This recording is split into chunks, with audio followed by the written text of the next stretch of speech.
we already had a roofer look at it and they said that we're fine. There's no damage.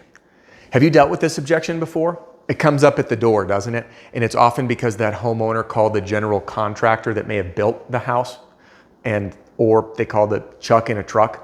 And you and I both know that those people likely have no clue what they're looking for. And you get incredibly frustrated because you want to serve this homeowner. You know that they likely have damage and will get a new roof. And you want to earn the sale, because if you don't overcome this objection, you're walking out of there empty-handed. And it's especially frustrating when you've already done roofs in the neighborhood, you've done roofs nearby, and you see a whole bunch of roofs getting put up as we speak because the neighbors have experienced storm damage. So how do you handle it?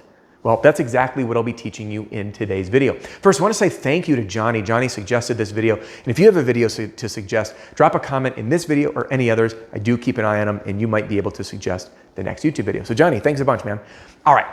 Before we get into the deets, a quick welcome and welcome back. Adam Bensman here, the roof strategist, and everything that I do is designed to help you and your team smash your income goal and give every customer an amazing experience. So if you're someone who struggles with objections, or maybe your team struggles with objections, if you're an owner or a manager or a team leader, then you need to jump into my free training center right now. There's a link in the description. There's no catch. And once you're inside, you're going to see a playlist dedicated to overcoming the top objections that you will face in roofing sales. So get in there right now in the free training center. There's a link in the description.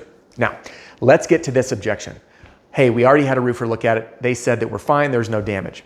Now, before I teach you how to overcome this, we need to understand some background knowledge and information. And if we don't have this background knowledge and information, then we will not be confident at the door, because one thing I'm not a big fan of is like, when they say this, you say this. Well, that's all great. It's a great start, but it doesn't really make you confident. And what happens when a homeowner challenges you or asks a follow-up question? You're like, oh, my script didn't tell me that one. You just don't know. And that's why I find it so important to have a true mastery of this information to feel confident. So if you go off script, so to speak, or if you're challenged, you know what to say. So let's address this from two sides. Side number one is that hail, wind, or hurricane damage is often undetectable from an untrained eye. Would you agree? Hail damage is undetectable by an untrained eye. I want you to think back to the very first adjuster appointment you ran. Do you remember how it was? Hands on your knees, you're looking down at the ground, at the shingles on the roof, and you're like looking at your buddies, you're getting trained, you're like, what are we looking for? And then you're like, oh, is that one? No, that's footfall. Oh, okay. How about that? No, that's bird poop. Oh, okay. How about that one? That's lichen. What's lichen? Oh, that's not one. Oh, how about that? Oh yeah, there's one. And then you look, you're like, that little thing, that little tiny little dot, that's hail damage. And you're confused a little bit. And like, we just need 9 more. That's what the experience is if you don't know what you're looking for. So for most folks, like a general contractor who built the roof, or the chuck in a truck roofer who's just doing roofs on the cheap, and he's got this retail model and it's just like, here's your bid. It's as cheap as I can make it. It's me and my buddy who are going to do your roof. They have no clue what they're looking for. And they'll get up on the roof and look around and be like, looks fine to me, and then tell a homeowner that, and it's doing them a disservice. And remember to go back into your experience, because even though that hail damage is small looking, there's a very strong reason of why insurance companies cover it. And if you're not confident speaking to that topic, then watch this video up here to learn the real reason that insurance covers storm damaged roofs. Again, watch that video up at the top. All right, so that's number one. Number two, with time, as time passes, so hail happens here, and then time passes to here, there's a lot of things that occur on that roof. We've got the roof that gets really hot in the summer and really cold in the winter. No matter where you are, there's big temperature swings, which causes expansion and contraction of the shingle. Next, we have moisture in the form of rain or snow. So you have this expansion and contraction. You have a compromised shingle, again, from a hail impact, for example, and then, or a crease from wind damage. And then all this moisture, and then those granules begin to loosen up over time, and they shed off the roof. So hail damage or wind damage often becomes more obvious in time. Even in a few weeks, months, even a year becomes a far more evident.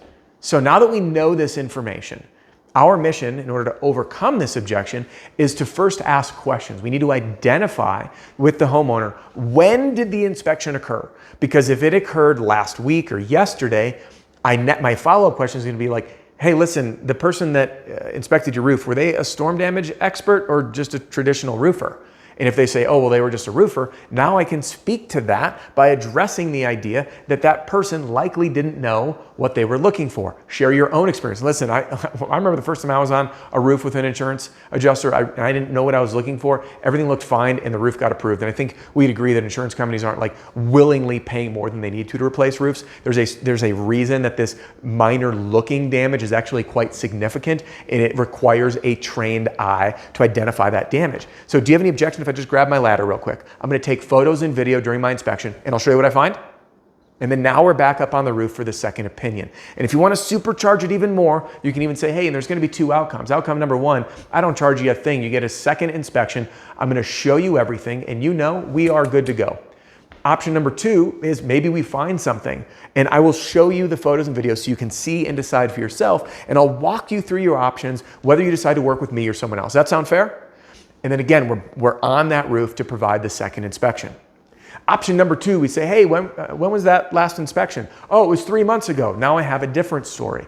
Hey, you know what? I've had this happen to us actually. In fact, embarrassingly, this is a true story by the way, embarrassingly, I had a homeowner that contacted us because they thought the roof was damaged, and we had done the inspection. It's our general manager, in fact.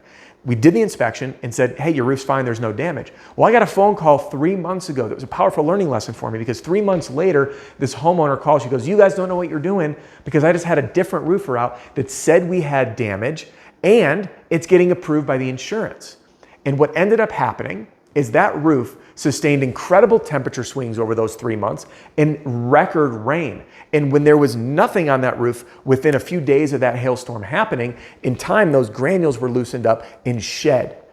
And this homeowner ended up getting a new roof. What we should have done, and we do now, is set a follow-up inspection in time to make sure that the homeowner's taken care of. And what I'd like to do for you is provide that second opinion since it's been so long. How would you feel if I grab my ladder right now? I'll grab photos and videos, and you'll either find out that you are in fact totally fine, or if there is anything that we find, you're gonna see it for yourself so you can be your own judge, and I'll walk you through your options, whether you choose me or someone else. Do you have any objection if I grab my ladder real quick? And then we're back up on the roof for the second opinion. So there you have it. First, our background information. Not everyone knows what hail damage looks like. It's undetectable by the untrained eye.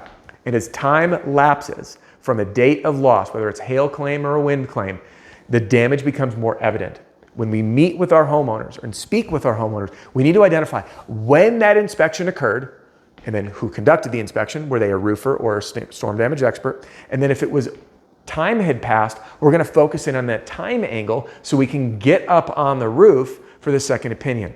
And if the house is in fact damaged, you, my friend, became a hero to get that homeowner what they deserve and what they need, and you won the sale and were able to provide that customer an amazing experience. So thanks for joining me in today's video. And just because our time here is about to wrap up does not mean you're in my time has to. So if you haven't done it already, jump inside my free training center right here, or hang with me here on YouTube and jump into this video. And if you're someone who might be interested in my programs to teach you my entire sales system from knock to close, click the link in the below. Happy to chat. We'll see you guys soon.